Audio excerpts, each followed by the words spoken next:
क्या आपके साथ भी ऐसा होता है कि सैलरी अकाउंट में आते ही तुरंत ईएमआईज़ में डिसअपीयर हो जाती है और महीने के अंत में हालत ये हो जाती है कि पुराने लोन की इंस्टॉलमेंट्स भरने के लिए आपको मजबूरन एक नया लोन लेना पड़ता है। रुकिए, ये एक ऐसी भयानक गलती है जो आपको लाइफ लॉन्ग गरीबी और पॉवर्टी के ट्रैप में फंसा सकती है। आज मैं एक बैंकिंग इनसाइडर की तरह आपको इस ट्रैप का पूरा सच बताऊंगा। वीडियो को एंड तक ज़रूर देखना। सबसे पहले समझते हैं कि ये कॉन्सेप्ट एक्चुअली है क्या। सीधी भाषा में इसका मतलब है एक नया लोन लेना ताकि आप अपने पुराने और महंगे लोन्स को कम्प्लीटली क्लोज कर सकें।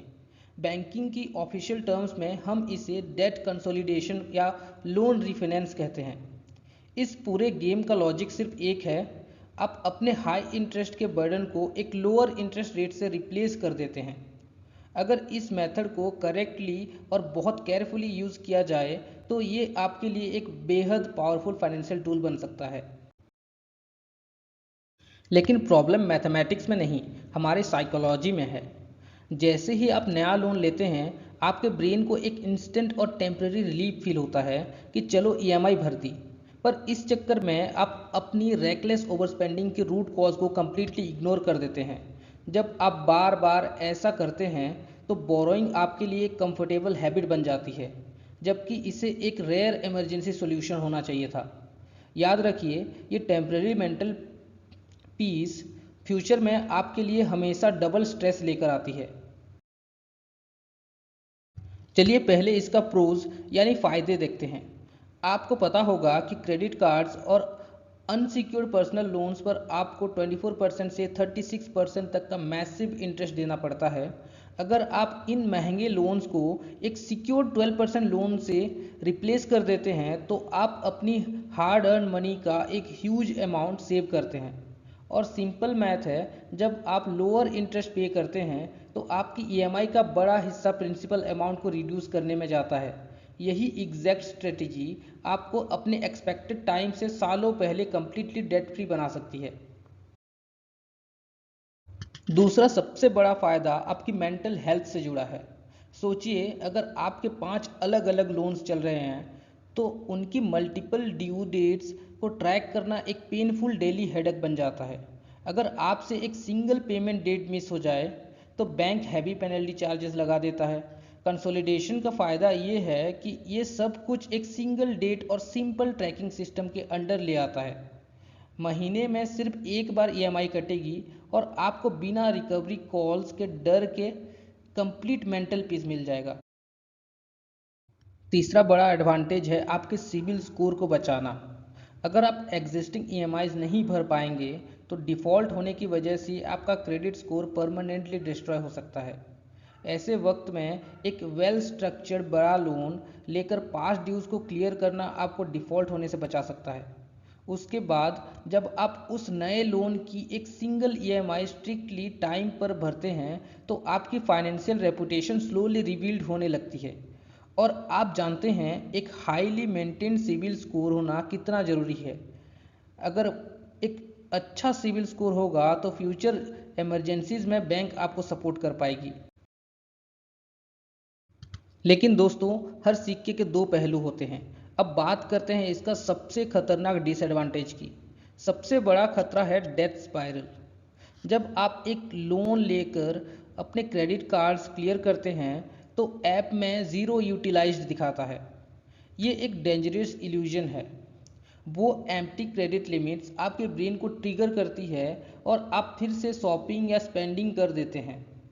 कुछ ही महीनों बाद हालत ये होती है कि आप उस नए लोन की ईएमआई भी भर रहे हैं और आपके क्रेडिट कार्ड्स भी दोबारा मैक्स आउट हो जाते हैं।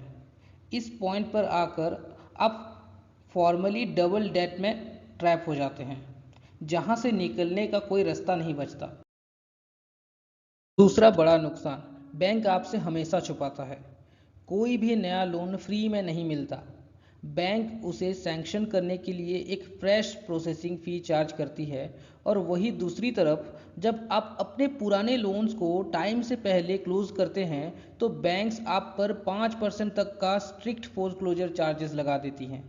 कई बार ये दोनों हिडन बैंकिंग पेनल्टीज मिलकर उतना पैसा खा जाती हैं जितना आपने इंटरेस्ट में बचाने का सोचा था। इसलिए कोई भी नया लोन डॉक्यूमेंट्स साइन करने से पहले अपनी exact real mathematical cost calculate करना बहुत ज़रूरी है। तीसरा नुकसान प्योरली बिहेवियरल है। रीफाइनेंस करने से आपकी मंथली ईएमआई तो कम हो जाती है, पर ये आपके ओवर स्पेंडिंग इशू को कभी फिक्स नहीं करता। ईएमआई कम होते ही आप रिलैक्स हो जाते हैं और बिना किसी स्ट्रिक्ट मंथली बजट के अपनी नॉर्मल लाइफ जीना कंटिन्यू रखते हैं। ये एग्जैक्टली वैसा ही है जैसे आपने दर्द कम करने के लिए पेन किलर तो खा लिया, पर अंदर ही अंदर बीमारी अभी भी बढ़ रही है। तो आखिर नया लोन लेना कब सही है? ये सिर्फ तभी राइट मूव है जब आप जेन्युइनली एक हाई इंटरेस्ट बर्डन जैसे 36% क्रेडिट कार्ड से लो इंटरेस्ट जैसे 11% पर्सनल लोन पर शिफ्ट हो रहे हैं। साथ ही आपके पास इतना स्ट्रिक्ट डिसिप्लिन होना चाहिए कि आप लोन आते ही अपने सारे कार्ड्स तुरंत फ्रीज कर दें। आपकी मंथली इनकम या जॉब एक्सट्रीमली स्टेबल होनी चाहिए ताकि नई ईएमआई बिना किसी रुकावट के जा सके। और सबसे बड़ा पॉइंट, आपके दिमाग में एक बहुत क्लियर और फिक्स्ड टाइमलाइन होनी चाहिए कि मुझे इस साल तक कंप्लीटली डेट फ्री होना है। अब जानते हैं कि किस सिचुएशन में ये डिसीजन एब्सोल्युटली गलत है। अगर आपने हाल ही में अपनी जॉब या बिजनेस खो दिया है तो नया लोन लेना प्रैक्टिकली सुसाइडल है। सेकंड, ये एक टेरेबल मिस्टेक होगी अगर लोन चलने के बावजूद आप अपने लेविश लाइफस्टाइल को डाउनग्रेड करने से रिफ्यूज़ कर देते हैं। लॉजिकली सोचिए, अगर आपको एक लोन की ईएमआई भरने के लिए नया लोन लेना पड़ रहा है तो आप थियोरेटिकली ऑलरेडी बैंकरप्ट हो चुके हैं। और सबसे इम्पॉर्टेंट वार्निंग, ईएमआई चुकाने के लिए अगर आप उन 7 डे मोबाइल लोन ऐप्स के ट्रैप में फंस गए तो वो आपकी पूरी लाइफ परमानेंटली रूइन कर देगी। अगर आप सही ट्रैक पर हैं तो नया महंगा पर्सनल लोन्स के अलावा भी स्मार्ट ऑप्शंस हैं, जैसे कि सिक्योर्ड गोल्ड लोन्स। ये absolutely cheapest interest rate offer करते हैं और इनका अप्रूवल इंस्टेंट होता है। दूसरा ऑप्शन है बैलेंस ट्रांसफ़र फैसिलिटी, जिसका प्रॉपरली यूज़ करके आप अपने हैवी डेट को किसी सस्ते बैंक में मूव कर सकते हैं। तीसरा ऑप्शन है, अगर आपके पास कोई एफडी पड़ी है तो उसके अगेंस्ट अप्रूव्ड ओवरड्राफ्ट ले लीजिए। ये हाईली कॉस्ट इफेक्टिव हो और सेफ होता है। और सबसे बेस्ट, अगर पॉसिबल हो तो अपने ट्रस्टेड फैमिली मेम्बर से ऑनेस्टली पैसा उधार ले लीजिए। बिना इंटरेस्ट का ये रूट हमेशा सेफ होता है। अब सिस्टम के पीछे छुपा हुआ मैथमेटिक्स समझते हैं। मान लीजिए आपने लोन रीफाइनेंस करके अपनी मंथली ईएमआई 20,000 से खुशी खुशी 12,000 पर ड्रॉप कर ली। आपको लग रहा है आप जीत गए, पर बैंक्स ये मैजिक क्वाइटली ऐसे अचीव करते हैं कि वो आपके नए लोन के टेनियर को चुपके से 5 साल तक स्ट्रेच कर देते हैं। इसका रिजल्ट ये होता है कि आपका मंथली बर्डन ऑफिशियली कम हो गया, पर लॉन्ग टर्म में आप बैंक को lakhs of rupees extra interest में दे देते हैं। याद रखना, ये स्मॉलर मंथली इनकम बिल्कुल ये प्रूव नहीं करती है कि आपने इस क्लेवर बैंकिंग सिस्टम को हरा दिया है। अगर आप सच में इस दलदल से बाहर आना चाहते हैं तो ये एक्शन प्लान फॉलो कीजिए।